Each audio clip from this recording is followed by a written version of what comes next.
کہ آپ ٹائپسٹ سے آپ ٹائپ کروائیے، آپ ٹائپسٹ سے، تو اب جب آپ کے سامنے عبارت ہے تو ٹائپسٹ عبارت کو دیکھ رہا ہے اور انگلیاں چلتی چلی جا رہی ہیں، یہ ہے عادت. لیکن ٹائپسٹ ٹائپ کرتا چلا ہے، ایک جگہ کے اوپر میں آیا کم، تو آپ نے کہا کہ رکو ہم کو کم جو ہے COME نہیں ٹائپ کرانا ہے، ہم کو ٹائپ کرانا ہے KUME. اب وہ ایسے نہیں ٹائپ کرے گا، آپ آزما لیجئے گا. اب وہ ایسے دبائے گا، وہ عمل جو ساری انگلیوں سے ایک ساتھ ہو رہا تھا وہ اب ایک انگلی سے عمل ہوگا. وہ ایک انگلی سے عمل کیوں ہوگا؟ اس لیے کہ آپ اس سے خلاف عادت کام لے رہے ہیں. یہ عمل اب ایک انگلی سے کیوں ہوگا؟ اس لیے کہ اب آپ اس سے جو عمل کام کروا رہے ہیں وہ خلاف عادت کام کروا رہے ہیں. تو اللہ نے اسی لیے نماز جمعہ میں ترتیب بدل دی کہ دیکھو معرفت کے ساتھ نماز پڑھتے ہو یا عادت نماز پڑھتے ہو.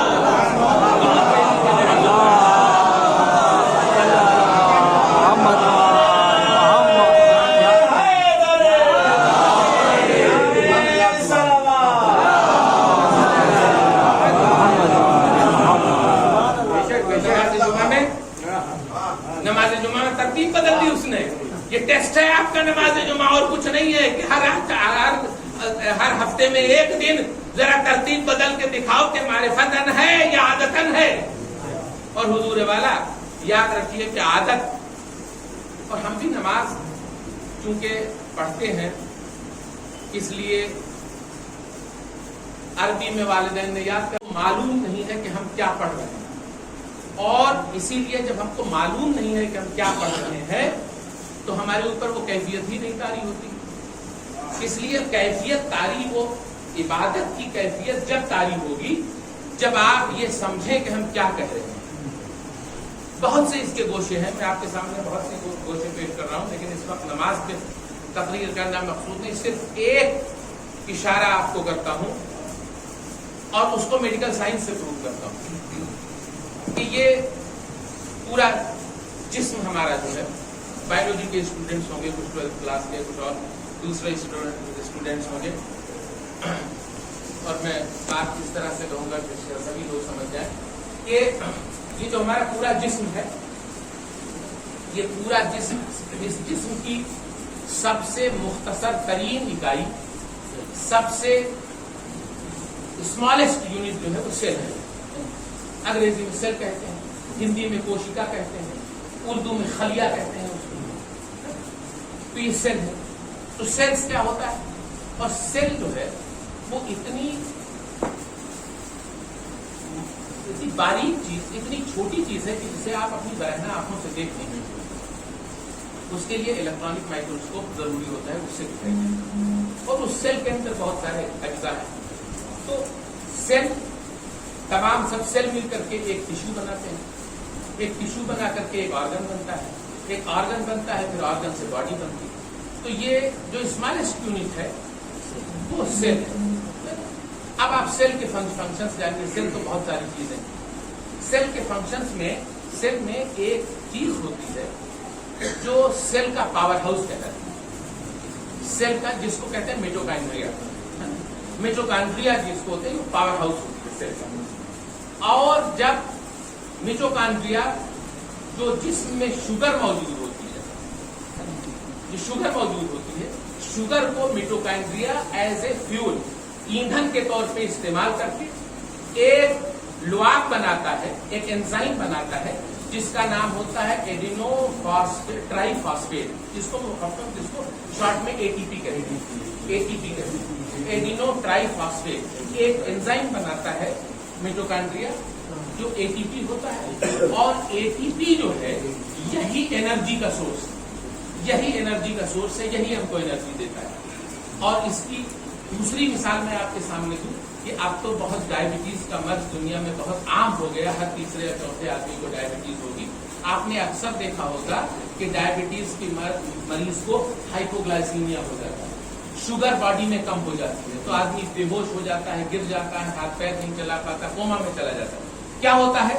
اس میں ہوتا یہ ہے کہ جب میٹوکانڈریا کو شوگر کی سپلائی ڈسکنیکٹ ہو جاتی ہے تو میٹوکانڈریا اے ٹی پی بنانا بند کر دیتا ہے. جب اے ٹی پی بنانا بند کر دیتا ہے تو جسم مفلوج ہو جاتا ہے, کچھ نہیں کر سکتے ایک دم. مطلب آپ ایک پانی کا گلاس بھی نہیں اٹھا سکتے, آپ اپنی ایک انگلی بھی نہیں چلا سکتے اگر میٹوکانڈریا اے ٹی پی بنانا بند کر دے تو یہ ہوتا ہے کہ جب جسم کو شوگر سپلائی ہوتی ہے, شوگر سپلائی ہونے کے بعد وہ ہوتی ہے وہ اے ٹی پی بناتا ہے. A T P is the source of energy. جتنی بھی انرجی ہوتی ہے باڈی میں وہ سب اے ٹی پی سے موجود ہے. تو اب حضور والا یہ ہے پوری ہمارے جسم کی ساخت, یہ ہے ہمارا جسم کا کانسٹیٹیوشن. اب اس کانسٹیٹیوشن میں ہوتا ہے تو ہم جب سجدے کے بعد جب صبح کھڑے ہوتے ہیں تو کیا کہتے ہیں؟ بحول اللہ و قوتہ واقوم واعود. کیا مطلب؟ اے خدا ہم تیری ہی دی ہوئی طاقت سے کھڑے ہوتے ہیں اور بیٹھتے ہیں. اس کا مطلب یہ کہ یہ اتنا بڑا اعتراف اللہ کے پورے اس جسمانی نظام کا ہے کہ اللہ اگر تو اس نظام کو درہم برہم کرتے تو ہم میں یہ قوت نہیں ہے کہ ہم بیٹھ کے اٹھ سکیں. یہ جو ہم میرا بیٹھنا اور اٹھنا ہے یہ تیری قدرتوں کا نتیجہ ہے. درست میں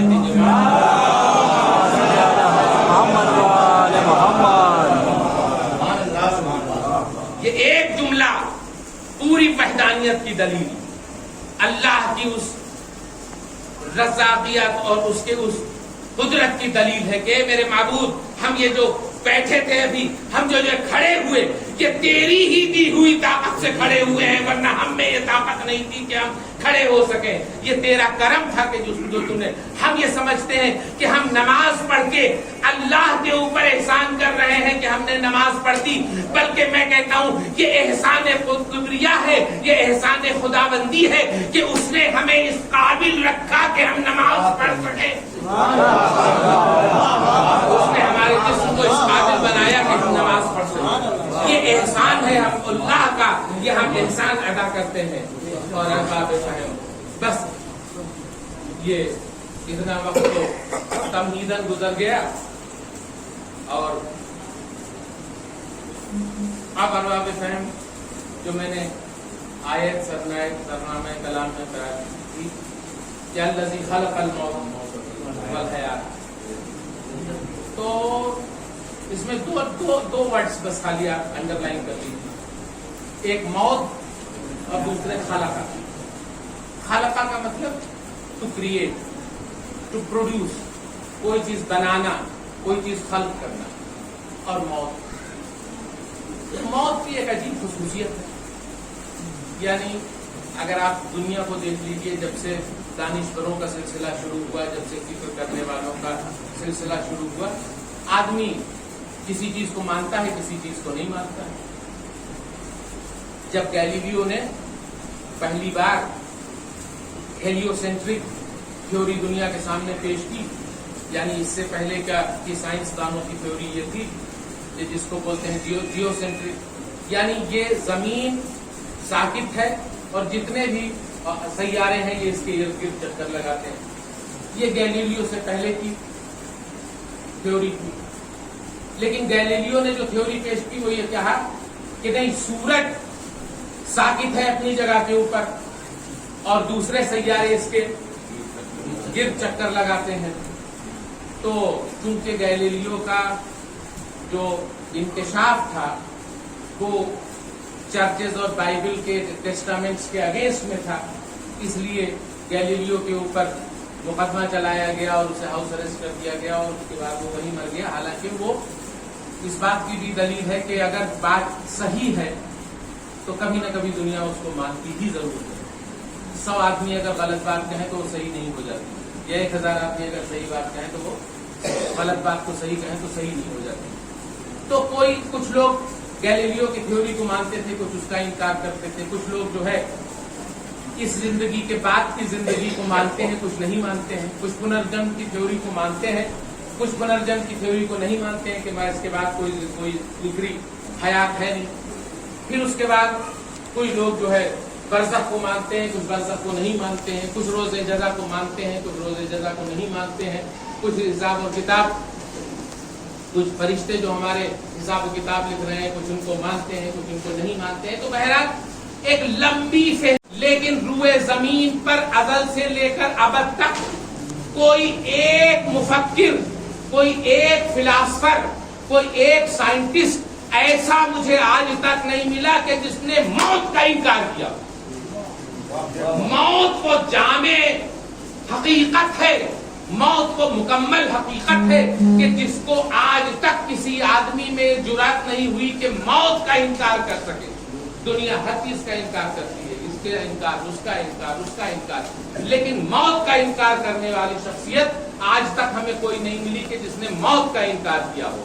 تو ارباب فہم آپ یاد رکھیے کہ جب موت کا کوئی آدمی انکار نہیں کرتا ہے تو میں کہتا ہوں اے موت تیری عظمت کو لاکھوں سلام کہ مجھے اللہ کی وحدانیت کا انکار کرنے والے تو ہزاروں ملے، ناستک بہت ملے جو اللہ کے وجود کا انکار کرنے والے، لیکن اے موت مجھے ایک شخص بھی ایسا نہیں ملا جو تیرے وجود کا انکار کرتا ہو۔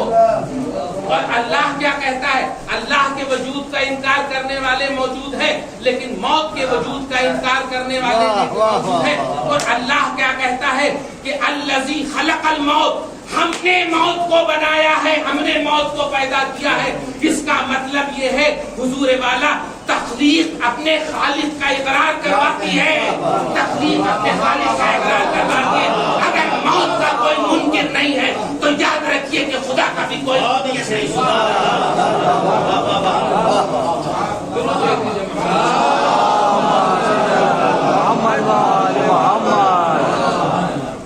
الذی خلق الموت کہہ کے اس نے اپنے وجود کو تسلیم کرا دیا کہ اگر موت کا کوئی انکار کرنے والا نہیں ہے تو اگر تم موت کو ہماری تخلیق مانتے ہو، ارے اچھا شعر سن کے کیوں پوچھتے ہیں آپ کے شاعر کون ہے؟ اچھی تصویر دیکھ کے آپ کیوں کہتے ہیں اس کا مصور کون ہے؟ اچھی بلڈنگ دیکھ کے آپ کیوں پوچھتے ہیں کہ اس کا معمار کون ہے؟ اس کا مطلب یہ ہے کہ تخلیق کو دیکھ کر کے خالق کی وجود کا اقرار یہی ہے عین عقل۔ تو اگر اللہ کہتا ہے کہ میں نے خلق کیا، موت کا خالق کون؟ اللہ۔ تو اگر تم موت کا اقرار کر رہے ہو تو خود بخود اللہ کی وحدانیت، اس کے وجود کا اقرار ہے۔ درود کرتے ہیں۔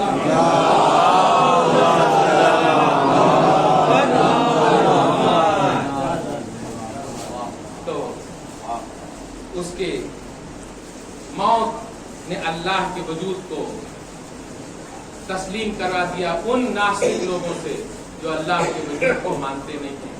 نہیں، اگر تم تخلیق کے وجود کو مانتے ہو تمہیں معلوم، تمہیں بات کو اقرار کرنا پڑے گا کہ اگر یہ خلق ہے، اگر یہ اس کی تخلیق ہے تو اس کا خالق کوئی نہ کوئی موجود ہے۔ اور ارباب اعضا موت کے بارے میں ایک بات یہ بھی ہے کہ ہمارے نظروں میں جو موت کا تصور ہے وہ الگ ہے، اور قرآنی اعتبار سے اور اسلامی اعتبار سے جو موت کا تصور ہے وہ الگ ہے۔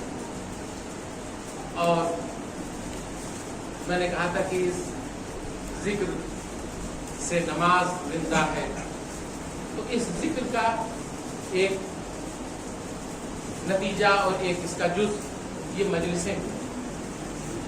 مجلسیں بھی ذکر محمد و آل محمد کو زندہ رکھتی ہیں۔